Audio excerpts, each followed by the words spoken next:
सजा ऐसी मिली कि जो भी सुना उसे ताजुब हुआ। एक तो या 10 साल नहीं, पूरे 8,658 साल की सजा, जिस पर जवान लड़कियां जान छिड़कती थी, जिसके लिए घर और बाहर लगती थी लड़कियों की लाइन। हर सुबह शाम उसके चर्चे टीवी पर प्रसारित होते और उसे सुनने वाले लाखों में थे। लेकिन जब उसका कच्चा चिट्ठा खुला तो वो भी आशाराम नित्यानंद और राम रहीम से भी बड़ा याश निकला। वो जिस पार्टी में जाता था उस पार्टी की शान में 4 चांद लग जाते थे। जिसके साथ फोटो लगाने पर सोशल स्टेटस बढ़ जाता, उसे 8,000 साल की सजा क्यों सुनाई गई। भारत में किसी को ज्यादा से ज्यादा उम्र कैद हो सकती है अगर मामला रेयरेस्ट ऑफ द रेयर का ना हो तो। और उम्र कैद में कोई भी मुजरिम को उम्मीद होती है कि एक निश्चित साल के बाद वो रिहा हो सकता है। लेकिन तुर्की में आया ये फैसला देखकर लगता है कि भारत में मिलने वाली सजा कुछ भी नहीं। 8,658 साल की सजा, इतने साल तक कोई इंसान भी जिंदा नहीं रह सकता। लेकिन रुकिए, तुर्की में सुनाई गई ये सजा फिर भी दुनिया की सबसे लंबी सजा नहीं साबित हुई। साल 1989 में थाईलैंड के चमोय थिप्यासो नाम की महिला को 1,41,078 साल की सजा सुनाई गई। इस महिला पर आरोप था कि 16,000 लोगों से इसने पिरामिड स्कीम के नाम पर 1,600 करोड़ रुपए ऐंठ लिए। साल 1994 अमेरिका के चार्ल्स स्कॉट रॉबिन्सन को 30,000 साल की सजा सुनाई गई क्योंकि उसने 3 साल की लड़की के साथ कई बार घिनौना काम किया था। साल 1994 अमेरिका की एलेन वेन मैकलॉरेन को 20,750 साल की सजा हुई। उस पर किडनैपिंग और लड़कियों के शोषण का आरोप था।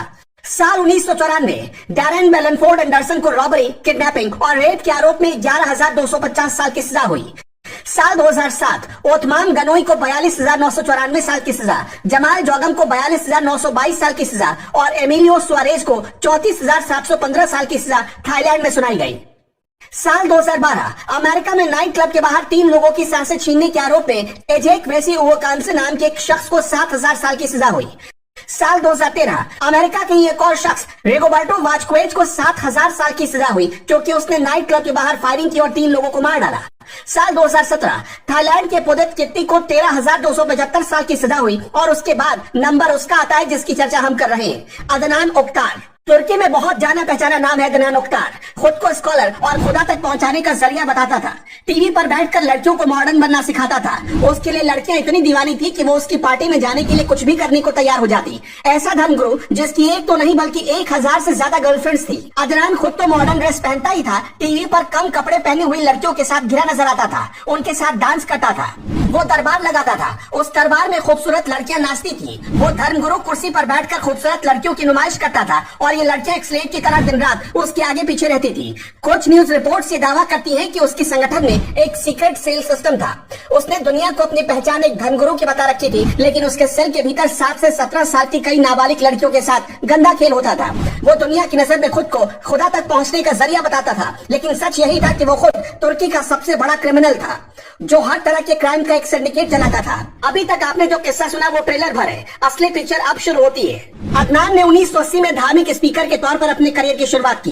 कई सालों तक धार्मिक उपदेश देने के बाद अदनान ने अदनान सिलर नाम का एक ऑर्गेनाइजेशन खड़ा किया जिसका मकसद था मुस्लिम स्कॉलर सैयद नुरसी के धार्मिक विचारों को लोगों तक फैलाना। सैयद नुरसी इस्लाम को साइंस के साथ मिलाकर आगे बढ़ाने के पक्ष में थे। सैयद नुरसी के इन विचारों से तुर्की में एक नया इस्लामिक मूवमेंट आया और कई संगठन इसके साथ खड़े हो गए। अदनान खुद मॉडर्नाइजेशन को मानता था, लेकिन चार्ल्स डार्विन जैसे वैज्ञानिकों को नकारता था। अदनान ओक्तार हारून याहिया के नाम से इस्लामिक मूल्यों पर 300 से ज्यादा किताबें लिख चुका है। अदनान ने 1990 में साइंस रिसर्च फाउंडेशन की शुरुआत की। उसने डिजाइनर से लड़कियों के लिए मॉडर्न इस्लामिक कपड़े बनवाए और अपना बिजनेस शुरू किया। 2011 में अदनान ने कहा कि कुरान में हिजाब का कहीं जिक्र नहीं है। तुर्की को औरतों के बालों से आगे बढ़ना चाहिए और मॉडर्न कपड़ों को भी स्वीकार करना चाहिए। इससे प्रभावित होकर पढ़ी लिखी और अमीर लड़कियां अदनान के साथ जुड़ने लगी। धर्म का प्रचार करते करते अदनान अय्याशों का बाबा बन गया। अदनान की किताबों में लिखी अलग अलग थ्योरी लोगों को आकर्षित करने लगी। अदनान के साथ जुड़ने वाला व्यक्ति किसी भी बाहरी व्यक्ति से ना तो मिल सकता था और न ही ग्रुप से बाहर जा सकता था। इस ऑर्गेनाइजेशन में सेक्स क्राइम और टेरर फंडिंग के साथ साथ कई क्रिमिनल एक्टिविटीज होती थी। अदनान खुद औरतों के हक की बात करता था, लेकिन 7 से 17 साल की लड़कियों पर जुल्म करता था। लेकिन उसके खौफ की वजह से कोई उसके खिलाफ मुंह नहीं खोल सकता था। अगर कोई अदनान ओक्तार के पास से भाग जाता तो वो उसका जीना मुहाल कर देता, पैम्फलेट निकाल कर इसके जैसा न बनने की धमकी देता। अदनान की पॉलिटिकल पकड़ भी मजबूत थी, इसलिए तुर्की की सरकार जल्दी उसके खिलाफ एक्शन लेने से बचती थी। जनवरी 2021 में अदनान को उस पर लगे अलग अलग आरोपों में 1,075 साल की सजा सुनाई गई, जिसमें क्रिमिनल गैंग चलाने, राजनीतिक और सैन्य तख्ता पलट के आरोप शामिल थे। और अब अदनान को 8,000 साल से ज्यादा की सजा हुई है। कहने का मतलब है कि बाबा राम रहीम, नित्यानंद और आशाराम जैसे लोग सिर्फ भारत में ही नहीं है, भारत के बाहर भी इस तरह के बाबा और धर्मगुरु अपनी अय्याशियों के महल बनाकर उस पर राज कर रहे हैं। Bureau report, news plus TV.